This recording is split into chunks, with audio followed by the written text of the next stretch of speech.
Dramatic images from the Gulf of Mexico show a fire burning in the water. Come look at the screen. You'll never see something like this. It still boggles the mind to look at it. It may look just like a scene from a disaster movie, but this is real. This video captured today when the ocean caught fire in the Gulf of Mexico just west of the Yucatan Peninsula.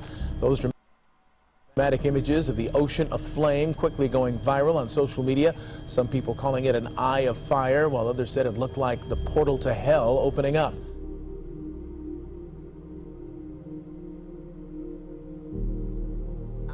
Undersea gas pipeline ruptured, causing flames to bubble up from beneath the surface. That is unreal. Just describe for us what it was like. Well, thanks for having me. It was apocalyptic is really the only words I can use to describe it without exaggeration. Military aircraft have been mobilised to help evacuate towns and fight more than 130 wildfires tearing across Western Canada. There are 137 fires burning across BC. 69 of them were sparked in the last 2 days alone. The unprecedented heat wave and wildfires have left the country reeling and worried this will become the new normal. Buckled roadways and seared power lines. In the U.S., the heat is fueling 44 large fires across nearly a dozen states. Millions are suffering in the Pacific Northwest as a stalled-out heat dome drives temperatures to historic and dangerous numbers. Meanwhile, a separate heat wave is baking the east. There are new fears tonight about the lava fire burning in Northern California. It's grown rapidly and forced thousands to evacuate. Officials are concerned that the dangerous heat could prompt more fires. Lightning, that is also a concern. It's responsible for so many of the fires in the BC interior.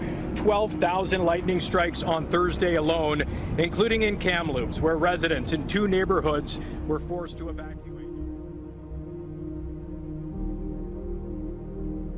A huge search and rescue operation is underway in Japan tonight after a landslide swept away an entire section of a city. The disaster was triggered by heavy rains and more than a dozen people are missing. Locals could hear it before they could see it.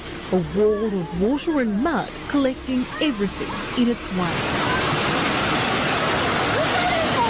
Furniture, cars, entire homes swept up in its rage. Power poles exploding as they were torn from their foundations. This driver, while trying to avoid the initial trickle, unknowingly turns into the path of destruction. The landslide struck in the seaside city of Atami, 2 hours south of Tokyo. The concoction of debris and earth continuing to creep through the streets long after the moment of impact. At least 19 people are missing, with 10 homes destroyed. A search and rescue mission now underway. Those who are high enough to be safe left in disbelief, recording the extent of the devastation. The region had been battered by heavy rain for several days, causing widespread flooding and smaller landslips like this one, precursors to a force no one saw coming. This is NBC Bay Area News Tonight. I'm Raj Mathai. We'll start with our breaking news. That sharp jolt and some shaking on this Monday evening. A 3.9 magnitude earthquake about 30 minutes ago. This was felt in many parts of the Bay Area. The East Bay, where it was centered, the Peninsula, San Francisco, Marin County, just about everywhere. A lot of people telling us this was the strongest quake they felt in years. We were getting reaction from some of our viewers, showing us what the moments were like inside of their homes as things were starting to rattle and shake during this 3.9 magnitude earthquake. Folks that I got a chance to talk with in this neighborhood nearby the epicenter say they definitely felt the intensity of it. Probably going to see a lot of this. This video, you see this chandelier swinging. This is in San Francisco. Obviously, we also expect a lot of liquor stores perhaps to lose some of their inventory, and grocery stores as well. And I took to Twitter right afterwards and got some responses from people on Twitter, people in Clayton, Half Moon Bay, Emeryville, Berkeley, Oakland. A lot of people reporting feeling that earthquake today. One person in Oakland says, my entire house shook and my dog is confused. PR from Donahue from Berkeley says it was a quick and strong earthquake in Berkeley. And even our writer who works from home in San Francisco says that her apartment felt like there was a bubble underneath it. So it definitely was a very noticeable. The color coding on this map, shaking intensity increases as you get into the yellow and the orange. And what's kind of unique here is from San Ramon to Danville, there's some pretty moderate shaking that occurred relatively far away from where this quake's epicenter was. As you see from San Leandro to Hayward into Oakland, people reporting this shaking intensity being felt from San Francisco down through Daly City, and a few stations actually picking up some of that light to moderate shaking, if you look closely here, all the way down to Santa Cruz and almost to Morgan Hill. So an earthquake of this size now revised to 3.9. Your first experiences as well, wasn't it? It definitely was. Needless to say, when I was in the KRON 4 newsroom this evening preparing another story, I couldn't believe what was happening in the moment. I had to take a few seconds to really process what was happening. As I told Vicky and Grant at 9 o'clock, I'm from Texas. There, we're used to walking on the ground, moving on the ground, not having the ground move on us. I also called my mom to let her know what was happening today, so she's not too worried about me. She just wanted to make sure I'm all right. But look at the difference between last year and this year. Extraordinary drought across the West, the worst we have ever seen. Now, 7 News on your side amid increasing reports of birds, hundreds of them, found blind, dead, or dying right here in the DMV. And we want to warn you that some of these images are difficult to see. Yeah, this is a rough one. So what do you do, though, if you find one of these birds near your home? Here's 7 News' Heather Graff now with advice from wildlife experts and the search for answers about why this is happening. According to a report in the Washington Post, an unusual number of blind birds have been found dead or dying around Washington, D.C. lately, and wildlife experts say they have no idea why. The calls keep coming here at the Animal Welfare League of Arlington. Animal Welfare League of Arlington, how can I help you? Calls from concerned homeowners and neighbors about birds that appear to be blind, their eyes so swollen and crusty with discharge they're unable to fly. It's really ramped up in the last couple of weeks. So far, the Virginia Department of Wildlife Resources says it's gotten more than 300 reports of dead or dying birds in the Commonwealth, but it's happening in Maryland and the district as well. A 7 News viewer took this video in Rockville, and experts say they're seeing it most often in grackles or blue jays, like you see here. It's mostly concerning because we don't know what it is.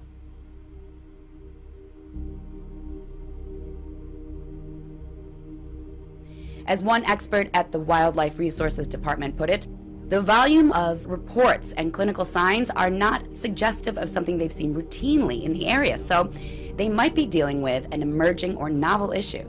Megan Kirschgessner is Virginia's state wildlife veterinarian and says a long list of agencies throughout the region are working to solve this mystery and to educate the public in the meantime. If there are dead birds in the yard and they need to be picked up, please wear gloves. And experts say these sick birds are also showing neurological signs. So just a bizarre situation. And as you heard, so far, no explanation on the cause of all of this. Experts are asking people to report to their local wildlife agency anytime you see one of these sick or dying birds. Hey guys, yeah, so perhaps you've heard about birds dying or seeming to struggle either in your neighborhood group chat, or unfortunately maybe you came across a dead bird yourself. And so now the question is are the cicadas the cause? It's not impossible that it's not cicada related, but it's not overly likely. He says the birds appear to have neurological issues or vision problems. One Northside resident tells me they found 4 dead birds in their backyard within 2 weeks. Really, the only way that it could be like a cicada related issue is if it were pesticides or some sort of weird bacterial infection. But interestingly, lots of things animals are eating cicadas right now. Animals like squirrels and your pets are getting in on the feeding frenzy, yet there are no reports of them being affected like the birds, a key point when tracking down the source of this problem. Something has changed in their environment that's affecting, whether it's a man-made cause, whether it's just a breakout. He says younger blue jays and grackles are the primary birds affected. It is hard to speculate long-term, effects of this, because we don't know how many individual animals will be affected, how many won't. Large parts of the northern hemisphere have seen a partial solar eclipse today.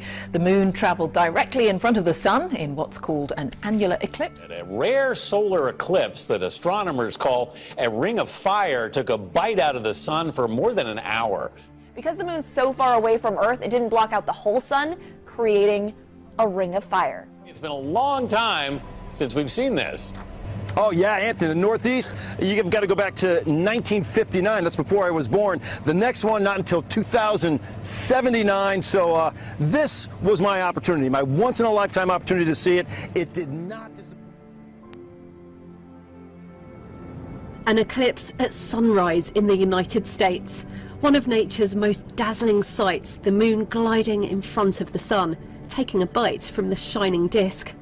And this was the view from Canada, where the northernmost parts of the world were treated to a full spectacle. As it was rising, I mean, it was something to see, and you had all kinds of iconic pictures around the Northeast. The sun rose over that iconic New York City skyline. Great shots from the Jersey Shore as well.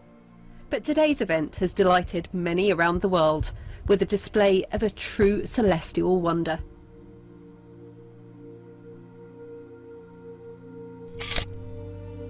Crippling drought across multiple states. The alarming images tonight of Lake Mead at the Hoover Dam. It's part of the Colorado River system, the water supply for 40 million Americans. Well, by tomorrow, Lake Mead is expected to drop to its lowest level in history. Some 40 million people, including all of us right here in Clark County, rely on the reservoir for water. And as ABC's Matt Gutman explains, you may start noticing the effects of the water shortage very soon. Tonight, the images of this mega drought are writ across the Southwest's landscape. Bathtub rings around reservoirs show where the water once was. Boat marinas and fields bone dry. This part of the Colorado River system is a crucial water supply for Las Vegas, Phoenix, and Southern California. It makes the vast agricultural land of the desert Southwest possible. This landscape screams problems to me. I mean, just look at the bathtub rings. To me, that is an enormous wake-up call. Much of the water the dam is supposed to be holding back is gone. This is like a different world. A dangerous heat wave from the northern plains to New England is breaking records while the south faces a severe weather threat. Meanwhile, red flag fire warnings have been posted in several western states where a historic drought is threatening a catastrophic fire season. Nearly 300,000 miles of the Southwest are in exceptional drought, an area bigger than the state of Texas. The before and after pictures at Lake Orville from 2016 to now are striking. Anywhere you look, weather nationwide is at extreme conditions. You've got the drought dominating the West Coast and relentless rains saturating the eastern seaboard. In neighboring Utah, the dry conditions prompted the governor to call for a weekend of prayer. We need more rain, and we need it now. We need some divine intervention. The heat and humidity also produced scattered severe thunderstorms from Alabama to Texas, where a woman's body was recovered after floodwaters swept her car off the road. More than 100 homes were flooded outside of Houston. As the West Coast thirsts for rain, with lakes dipping to their lowest level in decades, people on the East Coast are getting hit with blinding downpours. This video from North Carolina showing what drivers faced on Interstate 95, south of Raleigh, as severe storms moved through the area. California's drought isn't just posing wildfire danger, it is also threatening a species of salmon. Because the state experienced one of the driest years on record, waterways that would normally carry young salmon out to sea are now hotbeds of dirt and dust. I'm standing currently 40 feet underwater, or should be standing 40 feet underwater. Governor Gavin Newsom declared a drought emergency from a cracked lake bed in April. The hots are getting hotter, the dries are getting drier. Iconic Chinook salmon need cold, running water to survive. They hatch in rivers, then migrate to the sea to mature. After a couple years, they swim back to where life began, to reproduce or spawn. But this year, studies show fish born in the wild will likely die. Just a quick look. One story has caught my eye. This is in the Telegraph, and there's a new telescope that has detected hundreds of mysterious radio bursts from space, prompting a string of theories about where they're coming from. So fast radio bursts, very short, very intense pulses of radio waves, first discovered in 2007, but there's been a whole load of them found recently. The Canadian Hydrogen Intensity Mapping Experiment, known as CHIME. That is easier. They've been using a radio telescope in British Columbia. 535 new FRBs, these pulses, in a 12-month period, 2018-2019. Is someone sending us a message from out there? Have they established whether or not that is the case? No. Oh. No, they haven't. How do they know if it's not just a glitch in the machinery? Well, they say it's more than that, but something is happening out there. Something happening out there. Just by way of information, a lot of people are interested in UFOs. Apparently, I wasn't aware of this. Very shortly, the government is about to release, which they do periodically, their UFO investigations, which sort of remain behind closed doors. That's coming out soon. Yeah. Yeah. So, who knows?